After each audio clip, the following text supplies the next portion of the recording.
हजरत दाऊद अलैहिस्सलाम की कौम बंदर क्यों बनी?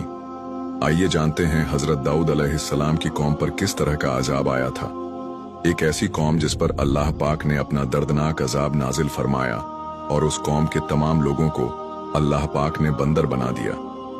आखिर इस कौम के लोग ऐसा कौन सा गुनाह करते थे जिसकी वजह से अल्लाह पाक ने इन पर यह दर्दनाक अजाब नाजिल फरमाया, और ये लोग बंदर बनने के बाद कितनी दीन तक जिंदा रहे और फिर इनको किस तरह दर्दनाक मौत आई।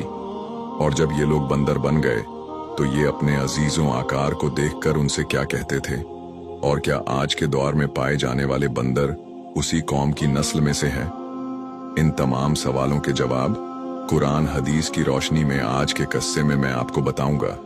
लिहाजा आपसे गुजारिश है कि इस किस्से को आखिर तक पूरा देखें और खूब शेयर करें ताकि हर मुसलमान भाई बहन हमारे इस्लाम के बारे में जान सके। इंसानों के बंदर बनने की इब्तिदा हजरत दाऊद अलैहिस्सलाम के दौर से हुई। इस वाक़े का पसे मंजर कुछ यूं है।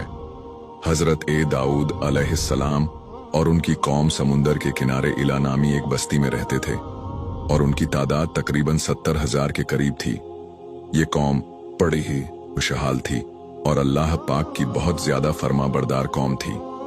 इस कौम को अल्लाह पाक ने बेशुमार नेमतों से नवाजा था और हर तरफ हरे भरे बाग थे और हर तरफ हरियाली ही हरियाली थी और अल्लाह तबारक व ताला की बेपनाह कर्म नवाजी थी, और ये लोग अपनी इस जिंदगी में बहुत ही ज्यादा खुश थे। हजरत दाऊद अलैहिस्सलाम की कौम चूंकि समुद्र के किनारे रहती थी और अल्लाह तबारक ताला का इन पर इस कदर करम था कि समंदर के उस किनारे पर बेशुमार मछलियां आती थीं जिनका ये लोग कारोबार करते थे और बहुत ही खुशहाली वाली जिंदगी गुजारते थे। जब ये कौम अल्लाह पाक की मेहरबानियों की वजह से खुशहाल हो गई तो फिर ये कौम अल्लाह पाक की नाफरमानियों की तरफ उतर आई और तरह तरह के गुनाहों में मुब्तिला हो गई। और फिर अल्लाह पाक ने एक दिन इस कौम का इम्तिहान लेने का इरादा फरमाया और हजरत दाऊद अलैहिस्सलाम को वही भेजी कि अपनी कौम से कह दें कि हफ्ते वाले दिन मछली का शिकार करना बंद कर दें।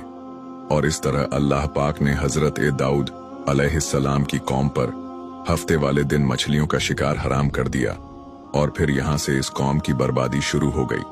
हजरत दाऊद अलैहिस्सलाम ने अपनी कौम को बताया कि अल्लाह पाक ने हफ्ते वाले दिन मछलियों के शिकार को हराम करार दे दिया है। तो वो लोग बहुत ही ज्यादा परेशान हो गए और सारी कौम सर जोड़कर बैठ गई, क्योंकि हफ्ते का दिन ही वो दिन था जिसमें मछलियां बहुत ही ज्यादा तादाद में आती थी और खुद ब खुद किनारे पर आ जाती थी, और बाकी दिनों में बहुत ही कम यानी कि ना होने के बराबर ही मछलियां पकड़ दी जाती थी।